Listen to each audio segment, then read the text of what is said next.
IKEA is named after the initials of founder Ingvar Kamprad, Alam Tarik, the farm on which he grew up, and Agu Nayar, the nearby village. IKEA is one brand, several companies, and many individuals. That's IKEA in a nutshell. From being a small Swedish business selling through a mail-ordered catalog, IKEA has become one in every of the foremost well-known home furnishing brands within the world. Since its founding in 1943, it has grown at a rapid pace. It's now the world's largest furniture retailer and is known for its Scandinavian design.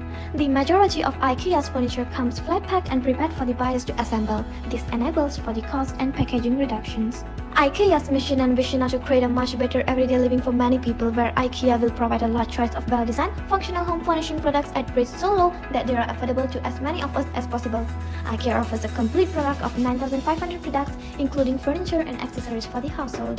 This big selection is available in all IKEA stores, and many of them are often ordered online through the IKEA website. IKEA has 445 stores. IKEA stores include restaurants and cafes serving typical Swedish food.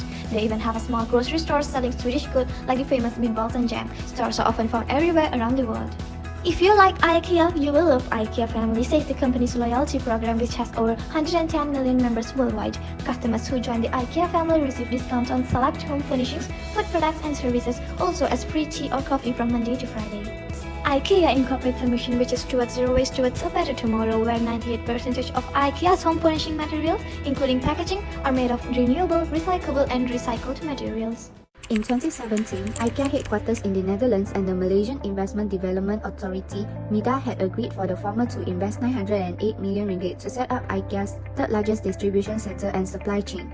The establishment warehouse had added momentum in making Malaysia a regional distribution hub and preferred logistic gateway to Asia. Not only the opening of the warehouse would create much job opportunities, but an inventory worth 6.6 billion ringgit will be managed annually. This political decision was proven to benefit both parties, when Malaysia could manage to attract a multinational company to use the country as a gateway to other regions. IKEA's distribution center in Pulau Indah is the biggest regional distribution center in the Asia Pacific. There was a total of 445 IKEA stores globally, and these figures shows IKEA's massive dominance in international business. With increasing competitors in the international business field, IKEA had taken at one step in customizing and standardizing their products to ensure the best quality are delivered.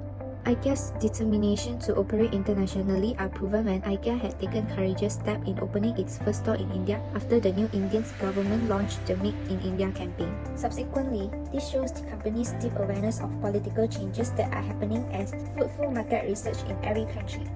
IKEA had invested heavily in research and development, proving IKEA's effort in constantly updating itself rapidly to keep up with changing business environment and technologies to keep its customers satisfied. The first Tech festival that was held by IKEA was in Shanghai, displayed the customers' technological advancement. Among them is robotic-powered furniture that could transform a small apartment into a mansion, a bedroom into a living room area, and self-driving cars.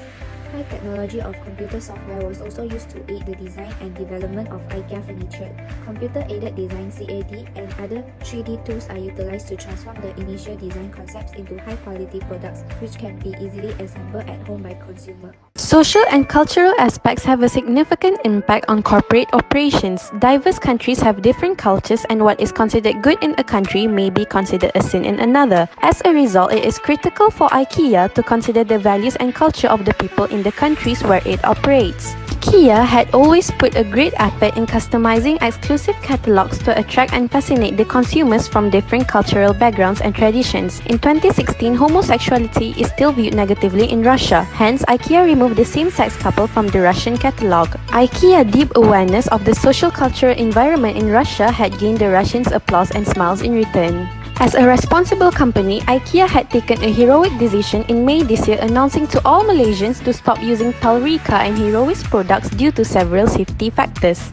In addition, consumers can also get a full refund by returning the product without proof of purchase. Despite the fact that all items are created in conformity with the law and no accidents have been reported in Malaysia, IKEA wants to maintain precautions and take this initiative to create trust and become a furniture business that is closer to consumers than any other furniture business domestically. On October 7, 2020, for the first time in IKEA's revenue history, the sales had declined in revenue, specifically in Southeast Asia and Mexico. It was considered as the most challenging financial year after recording growth of sales for more than a decade. Therefore, IKEA Malaysia had taken taken the initiative to launch a massive promotion by lowering prices for more than 900 furniture products from chairs, beds, sofas and kitchen appliances. Not only discounts for furniture but also included for frequently prepared specials such as salted egg fish and chips, chicken balls, almond cake and green salad. Was the business badly affected? IKEA's online sales got a big boost, around 45% over the 12 months during 2020 during the pandemic, as millions of people turned their homes into makeshift schools and offices. However, the overall sales also slipped 4%, with many of its stores forced to shut during lockdowns for several weeks. How did the business take an action or manage to avoid getting hurt so bad? Since COVID-19 struck, the store shifted to a new online system that lets customers track and cancel their orders. Throughout the COVID-19 pandemic, their top priority continues to be health and safety of their co-workers, customers and communities, which has guided all of their decisions with new safety measures, which includes physical distancing, good hygiene practice, temperature checks for co-workers, cleaning and sanitization, and maintaining strict capacity limits.